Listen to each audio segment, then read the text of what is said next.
What's up everybody, welcome to the channel. My name is MrHurriicane, and today we're talking more Madden 18 news as there's a new blog post on the EA Sports website talking about Ultimate Team and some of the fundamental differences in the mode this year. So the article again is linked down below in the description if you wish to follow along, but I'll be going through the article, reading a lot of the paragraphs, and then giving my thoughts. I don't do a ton of Ultimate Team content, and this year I'm planning to do most, if not all of it, over on my second channel, MrHurriicane LP. So if you're looking for Ultimate Team content when the game is new, that's where I'm planning on putting it. So let's dive into the article and see what's up with MUT. Player overall. Arguably, the #1 piece of feedback collected last year was that players did not receive enough of an individual ratings boost to justify a 2 to 3 point overall jump. This made players feel like they couldn't tell much of a difference when playing with the upgraded player. To address the issue, we had to go back and make changes to our player overall formula. And essentially what they detail here in the following paragraph is that they just changed what ratings meant the most at each position, and they had to adjust it accordingly for the overall rating equation. What this is going to do is make it so you have to get more individual rating increases to actually see the overall rise. So they want the increase in overall to feel like there is a difference. And with this change, we're going to see players at the beginning of the year have lower ratings, lower overall ratings. So the benefits of this overall philosophy shift really come when factoring in how much better a player will feel after an increase in overall, and later in the year when a player's overall start to get a little higher. They then go into an example with Julio Jones, who had a 94 overall Man of the Month. If you were to plug his exact ratings into Madden 18, he would only be a 93. And then they have a hypothetical 94 overall Julio Jones and a comparison. So to me, immediately what I think here is that they're trying to make it a bigger deal to have a higher overall player and obviously widen the gap between the overalls so that you feel the need to upgrade your players, and when you actually get them, you feel like it was worth whatever you did to get that card, to get that upgrade. So they have the comparison of a 94 in 17 compared to a 94 in 18 for Julio Jones, and in 18 he would have higher speed by 1 higher acceleration, 1 higher agility, jumping, catching, 2 higher spec catch, 3 better route running, 2 catch in traffic, 1 release, and everything else would be the same. So pretty minor increases across the board, but there are a lot of ratings that are higher, including a key one, route running, which would be +3.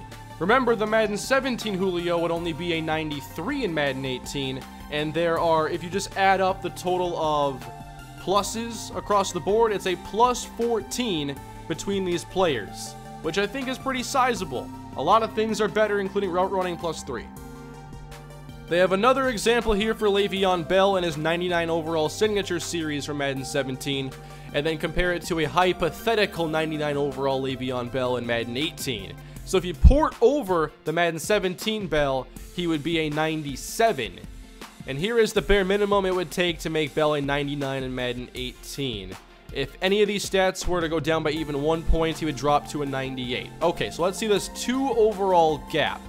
Strength is up 1, speed is up 3, acceleration is up 2, agility is up 1, jumping is up 1, catching up 1, along with spec catch, route running, catch in traffic, release goes up 4. I doubt that release plays a big factor in the running back overall formula.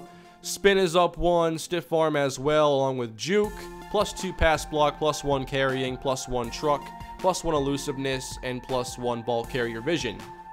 Overall, if you just look at how many pluses there are and add them up, it would be a +25 in overall skills, with a 2 overall difference. But if you dropped it down and made any of those lower, you'd have a 24-point advantage. And to me, that's pretty sizable. It looks like that it would change for every 12 points or so. Now, each rating is weighted differently, so that's not necessarily true. But it's going to take more than just a few increases for a 1 overall jump. And I think that's enough to make a difference, especially when we're talking, +3 to something like speed. So I think on the surface, this does make sense, and I think it does what it intended to do.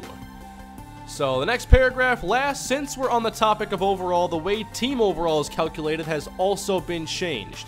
We now have more positions like wide receiver 3, cornerback 3, defensive tackle 2, and fullback that are included in that formula. Not sure why they include fullback though. You'll also notice that the positional weights have been flattened out compared to past years. So just having a great quarterback won't significantly impact team overall. We want every position to feel important when it comes to building your team. Okay, so a lot of overall formula stuff, and now on to packs. The first paragraph talks about increasing the value of every pack that gets pulled, and the first thing they've done is they have taken coaches, uniforms, stadiums, and playbooks out of packs. So how do you get the items that were removed from packs? You'll still start by selecting a starter pack, which provides all of those items from the team you choose. But when you're looking to get more, you'll need something we're calling team tokens. Team tokens are obtainable by trading in silver and gold players from the specific team. We don't have specific examples of how these sets are constructed yet, because the truth is we are still honing in the exact numbers to make sure we have it right at launch.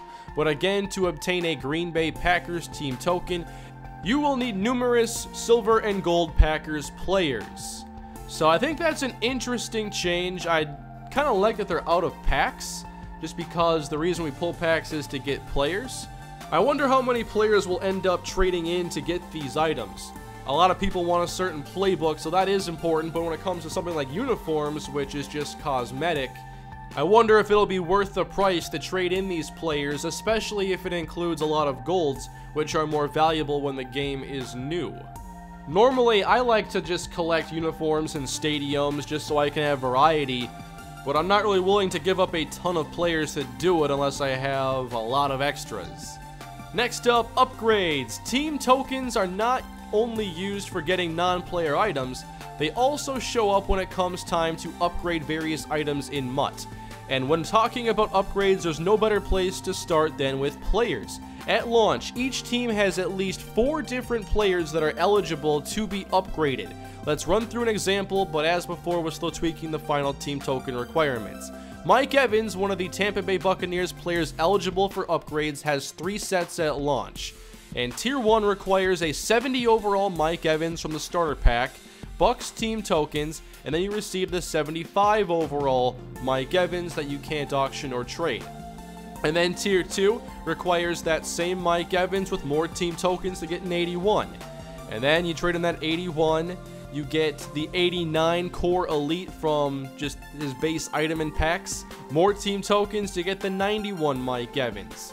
And this kind of gets tied back into the increase in overall, and why would I put so much effort into turning an 89 Mike Evans into a 91? Sounds like it's enough of a jump to be worth it.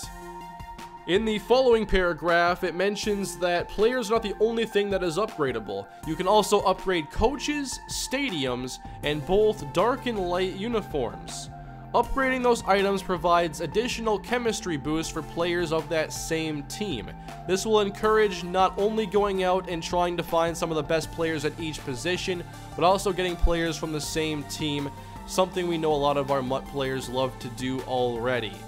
I definitely do that a lot with the Minnesota Vikings, but I still feel somewhat conflicted about this because I think it's strange to entice players to build a team and have them look more like the actual Vikings or the actual Steelers. That to me is like a little bit backwards from what Ultimate Team really is. Sure, I want to go on there and have Stephon Diggs, Xavier Rhodes, and Danielle Hunter, but do I want to always wear the Viking uniforms and always have Mike Zimmer as my coach and always play in the new stadium? Like, that to me is like a little bit weird. It makes sense from a chemistry standpoint, and you get these boosts here for a variety of different ratings, +1. It's not like a huge deal, but I think it's strange to reward players for building a team that looks like the real thing. Up next, there is an adjustment to tiers. And with the adjustments made to the player overall formula, they have also reworked the tiers: bronze, silver, gold, and elite.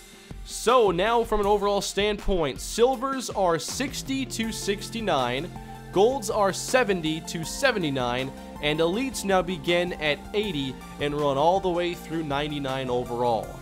With a wider elite gap, obviously, that makes more room for the power creep you see throughout the year in Ultimate Team, especially when you consider that the difference between one overall point now should be a lot more meaningful. So I think it just gives you a lot of room for, now we have 85 overall elites, now we have 86, 87, and there's just, you know, the power creep throughout the year. Nothing new. Just a wider range to actually do it. And the final section is about an adjustment to trade block. What they've done is they've made it so when you trade an item, that item becomes non-auctionable. However, if the item is traded back to the original owner, it is once again allowed to be auctioned. And that takes us to the end of the article. So not a ton of new stuff. A lot of it to do with the overall formulas, and that's going to impact players, it'll impact the team overalls, and of course the tiers, bronze, silver, gold, and elite. Packs are a little bit different, and the non-player items are now going to be acquired through team tokens. So what do you think of these changes to Ultimate Team? Personally, I do like the changes to overall. I think it's important to show a gap between players. And I think now a 99 overall player is really going to mean something, whereas in the past, I mean, 99 is the cap. So you have players who could have probably been, you know, 102 if it went up to 102. But now I think a 99 means a lot more, and maybe it means less 99s, or 99s won't appear until later in the Ultimate Team life cycle. I definitely think that it's going to take longer to get your own team to a 99, which will keep players grinding to get those new players and to continue upgrading their team and not feel like they've reached the end, or that there's no need for them to get the newest players that have been released. I did not play a lot of Ultimate Team last year. I think I'll play more this year, but I always think I'm going to play a lot of MUT, and I get into it for a while, then fall out of it. I'm going to be focusing on it more on my second channel this time around, and do the content over there like I do now with my Road to the Show on MLB 17. I think it'll be a good change for the type of Ultimate Team content I want to do. So if you're wanting to see Draft Champions or Ultimate Team, I would go subscribe to my second channel. That is going to do it for today's video. I am not sure if we're getting any more Madden 18 news. We have not heard much about Franchise, but at this point I'm not expecting a Franchise mode blog. I'd be surprised if we get one, but if there is, I will be talking about it here. So subscribe to this channel if you haven't done so already. And if there's more important news about Madden 18, I'll talk about it here. But thank you all for watching. Please drop a like if you enjoyed the video, and I'll see you all next time. Have a great day.